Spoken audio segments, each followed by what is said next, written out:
其實咧能夠有古巨基加埋英皇娛樂，你哋三位點樣睇呢位重量級嘅新成員有啲咩感覺咧 ？William？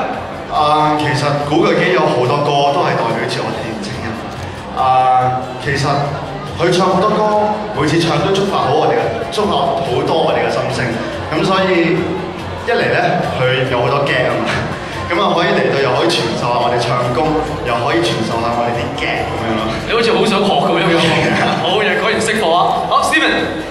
我就覺得好正啦，因為我已經係細細個開始唱嗰啲歌，唱到大㗎啦。咁所以，尤其是可以因為叫佢教下我唱歌啦，我唔係咁好，所以太好啦，有咁嘅師兄。有進步空間，唱得好㗎啦已經。好，係咪 Kenny？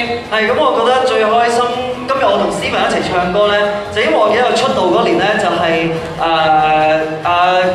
古巨基咧，就嗰年咧就翻嚟。